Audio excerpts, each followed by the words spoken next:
Olá, queridos amigos do Ibirajara. Estamos aqui mais uma vez com um estudo, desta vez da pergunta 1010 do Livro dos Espíritos, e que traz para a gente muitas reflexões. Vamos começar lendo a pergunta, ter contato com a pergunta, está aqui no Livro dos Espíritos, a parte das penas e gozos futuros, e que diz assim a pergunta: o dogma da ressurreição da carne será a consagração da reencarnação ensinada pelos espíritos? Então, Kardec faz essa pergunta aos espíritos, mas a gente vai dar um passeio aqui, né? O primeiro passeio que a gente vai dar vai ser entender o que é ressurreição. Mas antes, ainda tem um detalhe.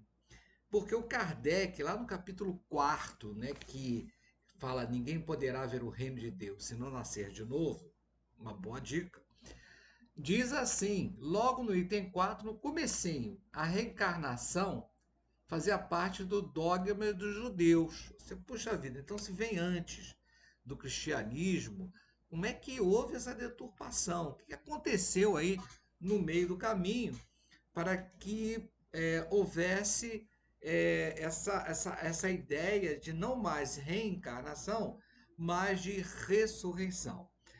Existem algumas teorias, né? Uma delas é no Concílio de Nicéia, né? Em que houve, né, por capricho, a troca da palavra ressurreição, reencarnação por ressurreição.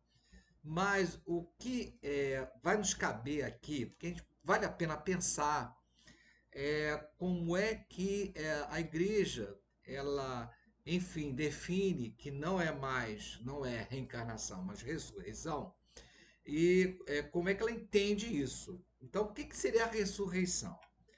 Bom, começa lá com Jesus, porque ele, depois dos 3 dias, ele vai e surge para Maria de Magdala. Né? E aí Maria Magdala vai se surpreende com aquilo e fica muito feliz, impressionada, quer tocar em Jesus, mas Jesus fala, olha, não tinha uma explicação lógica para dar, ou a gente tem aí alguma revisão feita, né? Então alguma alteração que houve, né, nos escritos do Evangelho, né? E que Jesus fala, não me toque que ainda não fui ao paraíso. Na verdade, o que Jesus tinha era o quê? Era uma aparição física, mas parcial. Ele não estava ali inteiro. Então, se ela tocasse nele, o que ia acontecer? Né? Ela ia vazar e ela ia se assustar bastante. Em vista disso, então, ela vai dar a notícia, né, para os outros discípulos que ficam na dúvida. Bom, aí é outra história. Bom, o que acontece então? Isso vai ter uma interpretação. Isso vai ter uma interpretação, vai ser discutido em alguns outros concílios. E o que acontece é que surge então um credo apostólico, um dogma, um credo apostólico que é a ressurreição pela carne, que a igreja cria. E é uma profissão de fé. Essa profissão de fé diz o seguinte, que nós temos um corpo mortal, né? Nós homens temos um corpo mortal, e que ele vai ressuscitar o corpo físico, vai ressuscitar após a morte. Ou seja, além da alma imortal, o corpo volta a viver. Então, existe a ideia da alma imortal e a ideia de que o corpo vai voltar a viver. Então, assim como Jesus ressuscitou, olha a estrutura da ideia, né? Então Jesus, lembrando, né, ele teve uma materialização parcial, né?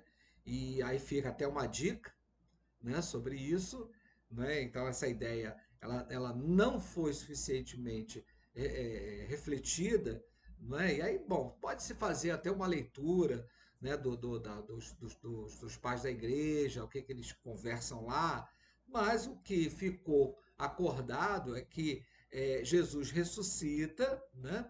E todos os outros corpos um dia ressuscitarão. Como Jesus, né, era Deus, tinha a ideia, né, da divindade para os católicos, Então o dia do juízo final para ele não valia, né? Ele estava ali absolvido de tudo e ia continuar reinando, vamos dizer assim.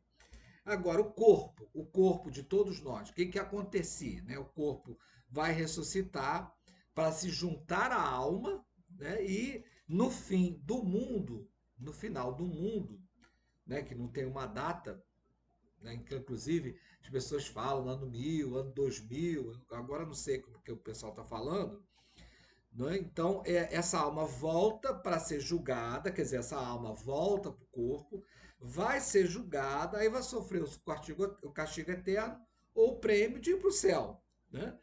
Inclusive, nas nossas pesquisas, tem um escrito do Papa Francisco muito interessante que ele recomenda que a gente cuide bem do corpo. Porque, olha, esse corpo aí um dia vai ressuscitar.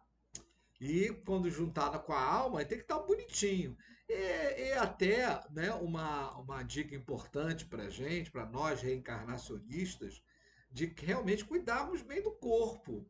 Porque o empréstimo é aquela história: você aluga uma casa e aí você vai cuidar bem da casa, vai pintar as paredes, né, vai consertar o encanamento. Caso você tenha que devolver a casa um dia, poxa, a casa está ali em funcionamento, está bem cuidada. Então, o Papa faz essa recomendação muito interessante, só que é uma recomendação para o fim do mundo e fica realmente uma dificuldade. Né? E isso tem uma base que é Romanos, é uma carta de Paulo para os Romanos, no capítulo 8, versículo 11, que a gente vai ler só um trecho, que ele diz assim: E se o Espírito daquele que dos mortos ressuscitou a Jesus habita em nós, não é? E aí que a gente tem um reforço aí de Lázaro, Talita, mas aí o caso, né, de doença, catalepsia, por exemplo, mas que ninguém conhecia na época. E o que acontece é que esses mortos é até uma página muito bacana que Emmanuel faz uma reflexão muito boa, né, dos mortos enterrarem seus mortos. A gente sabe que são aqueles mortos espíritos, aqueles que estão aí andando como zumbis pela vida e que precisam aí acordar, sair desse mundo dos mortos, de não ser mais zumbi na vida.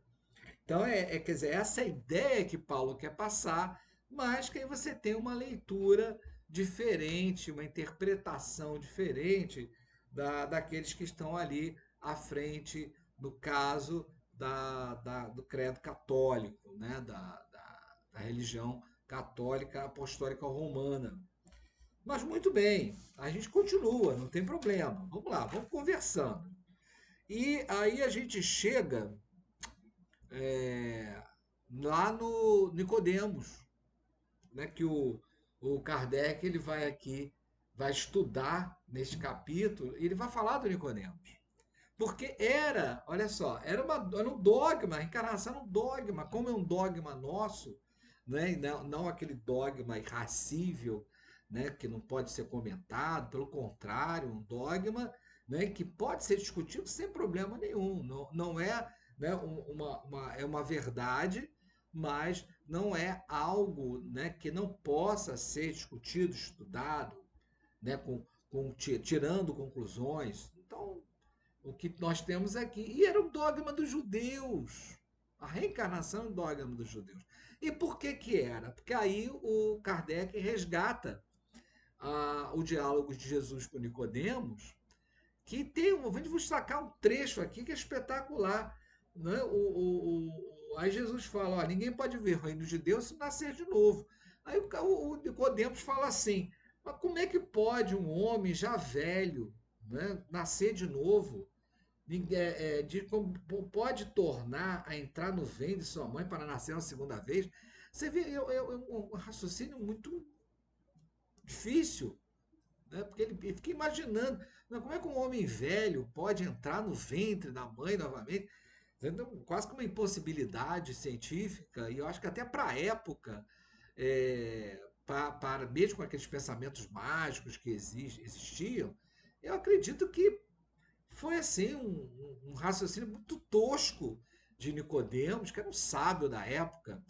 Então percebam como, primeiro, eu acho que no The Chosen vale a pena assistir, porque mostra o Nicodemos desejoso, mostra o Nicodemos muito parecido com todos nós que desejamos seguir Jesus, mas muitas vezes não abrimos mão de muita coisa. E uma das coisas que Nicodemos não abria mão é a das suas certezas, dos seus estudos. E uma delas era esse. Como é que isso se faz? Como é que é o processo? Não é? E aí nós vamos ver, né? Aí o André Luiz vai ajudar bastante, né, nas suas reportagens, nas suas narrativas, né? O André Luiz ele resgata para a gente os processos de reencarnação, do esquecimento, das angústias daquele que vão, né? Vai haver o encolhimento do perispírito, o esquecimento, né? Todo o processo.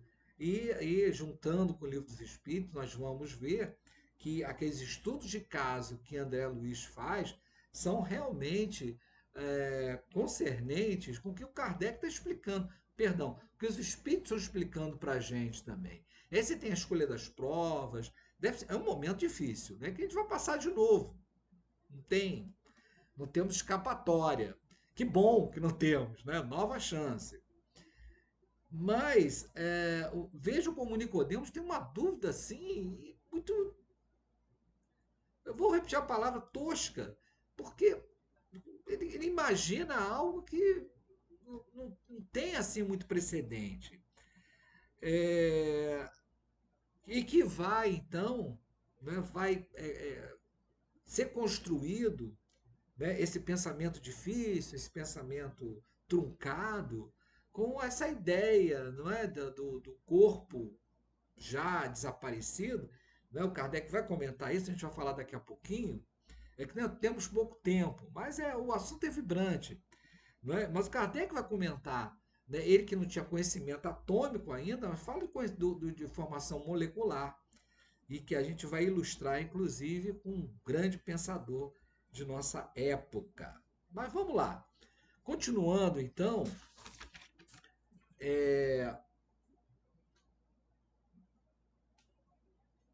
assim, no item 6 do Evangelho segundo o Espiritismo, inclusive Kardec reforça, né, que todos tinham a ideia que João Batista era Elias, que havia de voltar.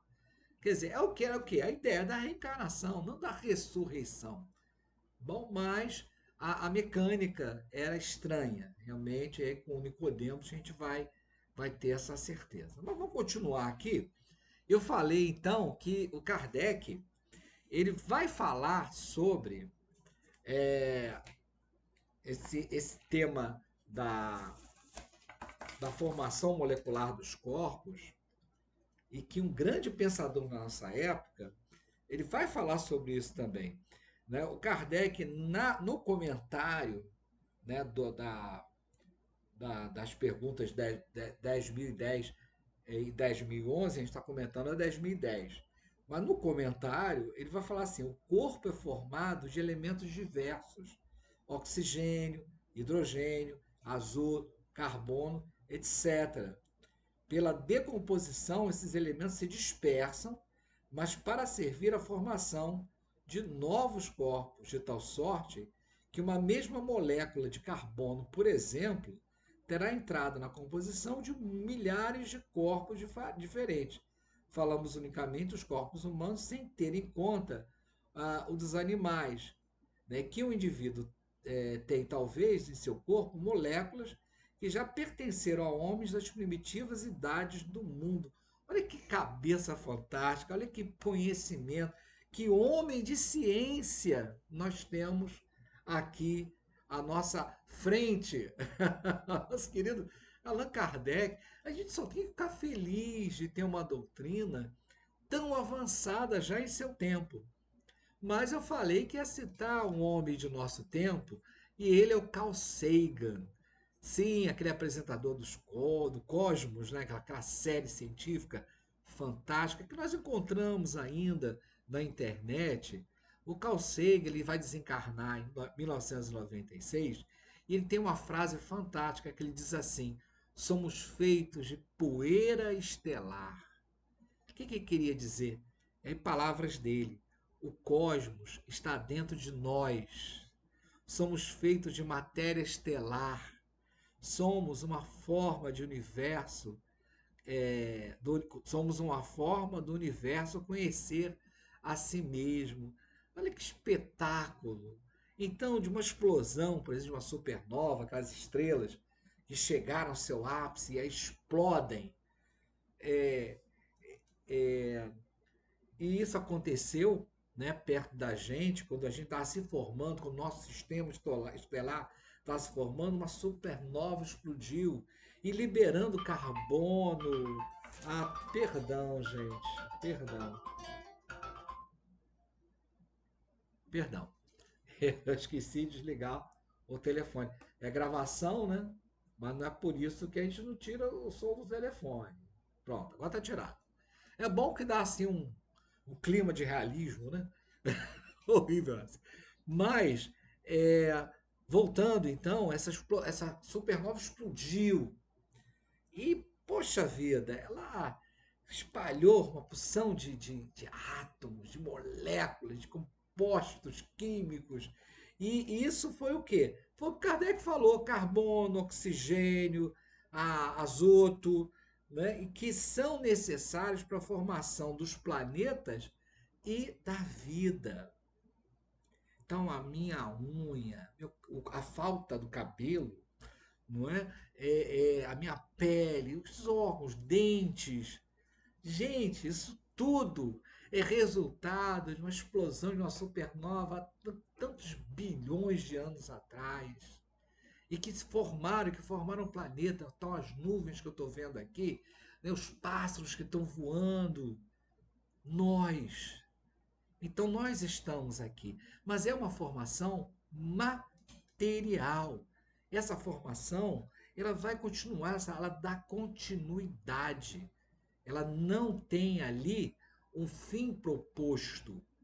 Enquanto Deus estiver criando vidas, criando espíritos que precisem reencarnar, porque ele viu que era a melhor forma de evolução era através do corpo material, num planeta feito de matéria, né? E que essa experiência da encarnação de um espírito, encarnar no corpo e ter essa vida de relação, e ter esta vida essa proposta evolutiva, era a melhor forma para que o espírito, nós, pudéssemos chegar à felicidade. Muito bonito isso. Mas, então Carl Sagan tira essa conclusão. Mas espera aí, Kardec já tinha tirado antes. Tinha tirado pelo menos cento e poucos anos antes, ele tinha falado sobre isso.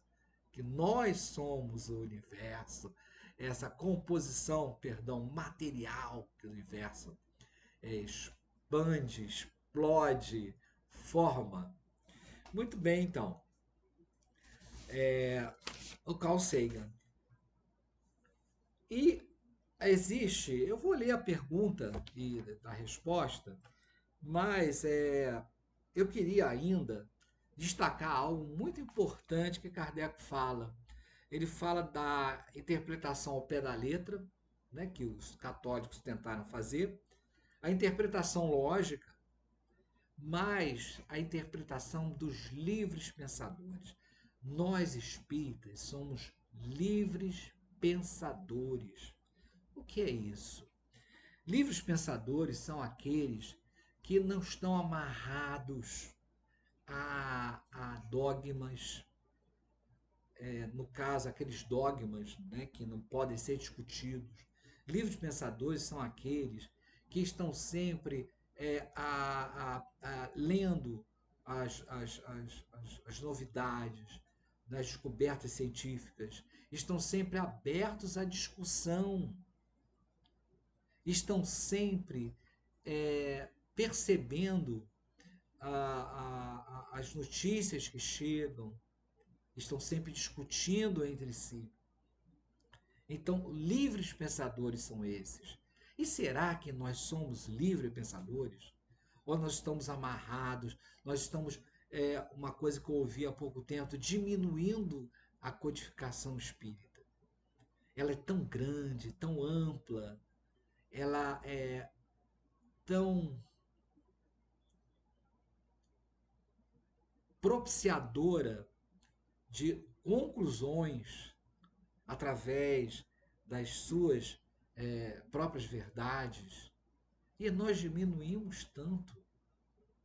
Então, isso é o ser livre pensador que o Kardec está falando com a gente aqui.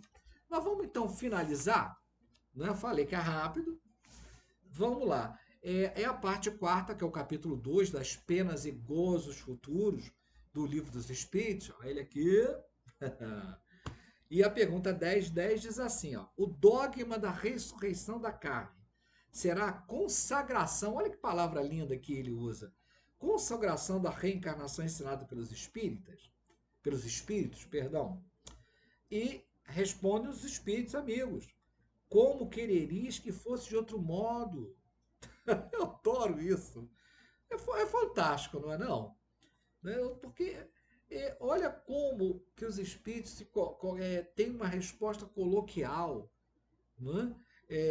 Porque tem uma construção aqui, gramatical, tudo. Mas se a gente for ler a estilo The Chosen, e se não viram a série, por favor, procurem para humanizar a ideia da humanização de Jesus, e que até o Wagner de Assis fez com Kardec, o filme, né, humanizando. Então ele pergunta assim: olha, o dogma da carne terá a consagração da reencarnação? O dogma da ressurreição da carne será a consagração da reencarnação ensinada pelos Espíritos? Mas como é que você queria que fosse de outro modo? Fantástico. E aí eles continuam. Conforme sucede com tantas outras, estas palavras só parecem despropositadas. Parecem. Olha só. No entender de algumas pessoas, porque as tomam ao pé da letra. Por isso que eu fiz, né, essa introdução. Tomam ao pé da letra. Levam por isso a incredulidade. Porque muita gente, né, ainda que acredite nesse dogma, e aí saiu aí, gente, é uma estatística que eu vi, não tem nenhum ponto assim científico, de verdade, mas eu li assim que 90% das pessoas acreditam na reencarnação. Não, bom, exageros à parte, números que não foram comprovados à parte, nós temos contato com muitas pessoas católicas, evangélicas, né, e que falam, até brincando, numa outra encarnação eu vou, né, vou ter outra chance. Não é? Então, quer dizer, as pessoas até aventam hipóteses, conhecem a palavra e entendem a lá Nicodemos o significado dela. Né? Sabe que tem uma outra vida aí.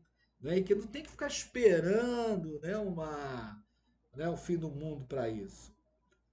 E aí continua Kardec, dá-lhes uma interpretação lógica e, o que chamar de livre pensadores, olha só, admitirão sem dificuldades. Pois é, porque tem os livres pensadores. E tem as pessoas que ouvem as notícias, que conversam com as outras, que não diminuem até a própria religião. Né? Apostam em propostas. E que a gente não pode fazer de jeito nenhum, porque a nossa está aberta. A nossa, né, o caso, a doutrina dos espíritos, né, que não é religião em si, mas é uma filosofia. Olha só por ser uma filosofia, já tem aí essa pecha de livres pensadores, que faz com que nós possamos, né, juntando novos raciocínios, debates, né, a gente vai dando amplitude que ela já tem e que a gente diminui. Espero que vocês tenham entendido essa parte. E aí continua, né? Precisamente pela razão de que refletem, ou seja, ter, né, esse raciocínio amplo do livre pensar, né, refletem sobre, né, a razão das coisas, sobre a lógica das coisas. E aí eles continuam, né, os espíritos, porque não vos enganeis, esses livres pensadores, o que mais pedem é desejar, é que desejam crer. Por quê? Porque é uma logicidade tão grande, né? Por que, que vou ficar preso aqui, né, numa vida só, sem chance alguma? Né? E, poxa, Jesus, nas parábolas, né, por exemplo, do filho pródigo, ele dá chance. No, na parábola dos talentos, ele dá chance. Trabalhadores da vinha, você tem chance também. Sempre tem. Você perceba que há sempre um caminho para seguir, além daquele que você está ali preso, aparentemente preso. Bom, ele vai terminando dizendo assim: tem como os outros, ou talvez mais que os outros, a sede do futuro. Olha que lindo! Sede do futuro. Mas não pode admitir que a ciência desmente a doutrina da pluralidade da existência conforme com a justiça de Deus. Só ela explica o que, sem ela, é inexplicável. Uma vez de pretender que o seu princípio não estivesse na própria religião. Sim, está na própria religião. Está no dogma lá dos judeus, né? Foi refletida, né, pelos católicos, né? E é uma constatação, né, muito bem explicada na doutrina dos espíritos. Muito bem. E aí, para terminarmos, nós temos aqui o comentário do Kardec, né, que vem depois da 1011, da 10.011, que vai ficar com certeza para um outro companheiro, né, que vai fazer o estudo depois, né? Inclusive, gente, São Luís está assinando esse negócio aqui. A 1011 São Luís está assinando. Não é pouco. É bom a gente pensar, só esse pensamento para a gente terminar, na história do fim dos tempos, né? O final dos tempos. Só no final dos tempos. Quando é que vai ser isso? Gente, é todo dia. Nós, nós temos o privilégio de ter, né, o juízo final todo dia. Todo dia. Né? Tá lá, perguntas anteriores, São Agostinho fala da gente fazer, né, aquele balanço de final do dia. Não precisa nem final do dia, pode ser o final da tarde, né? Pode ser o final da noite. Gente, faça o balanço, porque aí você tem um juízo final. Que juízo é esse? Da nossa consciência, é a nossa consciência que nos julga. E ele dá lá subsídio para a gente, não é? Para que nós possamos ter uma ideia de como fazer, como fazer esse balanço. Então, vale a pena, vale a pena recorrer a Santo Agostinho e fazer esse balanço, esse juízo final diário. Né? Tem gente que está chegando no final do ano, né? Tem gente que gosta de fazer o juízo final do final do ano, aí pronto, ano que vem é a ressurreição. Brincadeira. Mas é uma nova chance. Então, vamos nos dar essa nova chance. É importante. Quando a gente acorda, a gente tem uma página em branco. Quando a gente vai dormir, a gente tem um balanço, a gente tem um juízo final para que nós possamos recomeçar no dia seguinte. Façamos isso. Então, tá aí a pergunta 1010. Deixei algumas reflexões. Eu creio que a gente tenha discutido bastante sobre ela. Então, ó, um abraço. E eu acho que eu tenho que fazer a prece final, não lembro, mas eu quero fazer uma prece. Então vamos lá.